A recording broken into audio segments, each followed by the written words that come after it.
Hi, Attorney Steve Vaughn, and we're back. Welcome to another exciting episode of Litigation Warrior. Okay, this is general legal information only and not legal advice. Okay, we're licensed practice law in California and Arizona. We take federal, trademark, and copyright cases nationwide. Okay, subject to local court rules. All right, so we are talking in this video about California law, state law. We are talking about interference, intentional interference with prospective economic relations. Now, I've got the jury instructions hot off the press here. This is what happens. So when you get into court and you have a case, you're alleging a complaint, you need to allege your causes of action. So a plaintiff says, this person did something wrong, I'm going to hit him with these different causes of action, okay? Here is one that you can hit a defendant with if it applies in your case. This is known as a tort. This is the intentional interference with the prospective economic relations of another party. So this is a situation where I know, let's say for example, I see a real estate agent over there and he's working with a client, and I say he's working with that client. He's expecting to get a commission. Maybe he's not under contract yet. Maybe he is under contract, or she is.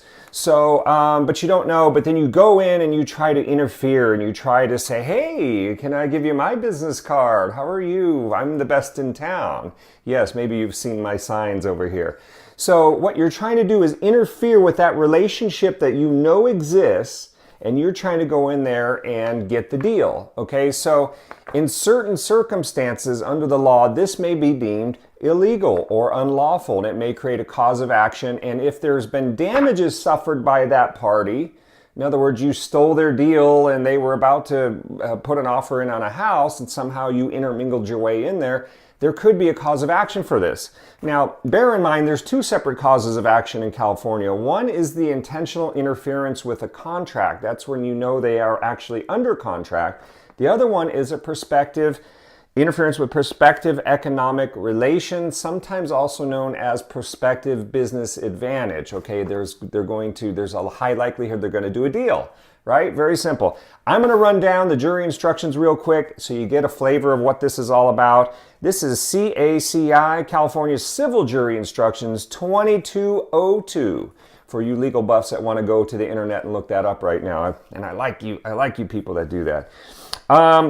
Plaintiff claims that defendant, this is what the jury instructions are. So the jury has read these instructions and they're trying to decide, did you meet all these elements? Did you prove each of these elements? The plaintiff has the burden of proof to prove each of these elements. So let's go through these. One, that plaintiff and the third party, those are the two people I'm talking about, were in an economic relationship that probably would have resulted in an economic benefit to the plaintiff. So probably would have resulted is the words, okay? So that's a little loose, maybe, but you have to prove that probably would have resulted. Two, that defendant knew of the relationship. I knew of it. I knew what was going on, and I knew they had a relationship going over there. Three, defendant intended to disrupt. That means I'm going to go in there and disrupt that. I'm going to go in and get that deal.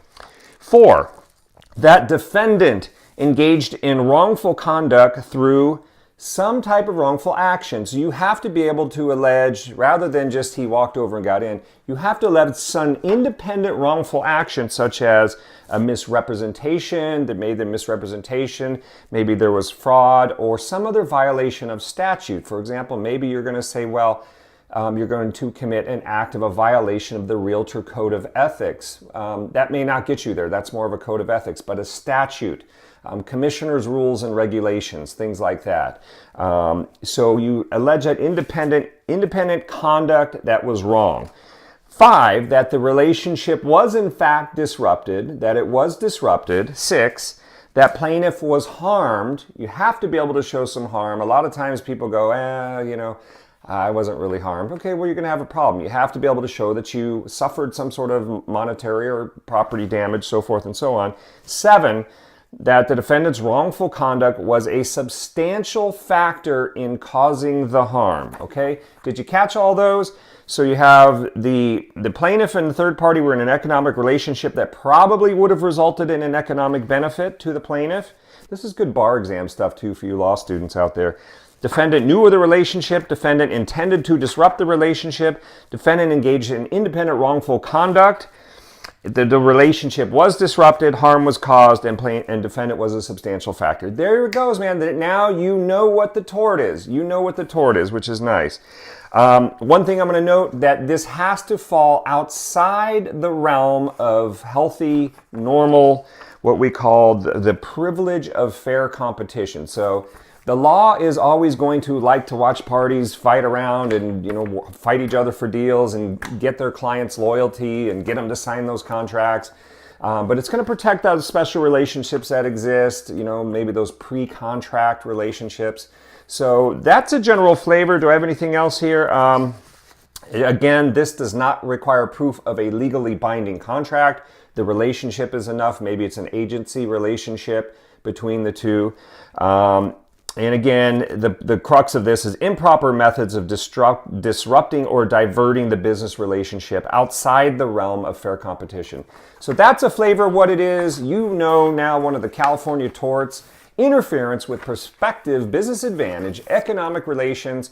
If you need some help with a case, you feel something's going wrong, you're on that side of the fence or this side of the fence, you say, Attorney Steve, help me right the wrongs. Help me right the wrongs. Give us a ring. You can find us on the web at attorneysteve.com. Okay, I hope this has been helpful. Thanks for watching. If you enjoyed our videos, make sure to subscribe. If you hated it, tell me, Attorney Steve, that was really bad. I don't like your shirt. Don't like what you're doing. It's okay. We like all comments. Free speech, baby. So that's about it. Have a great day. Carpe diem. We'll see you again. Take care.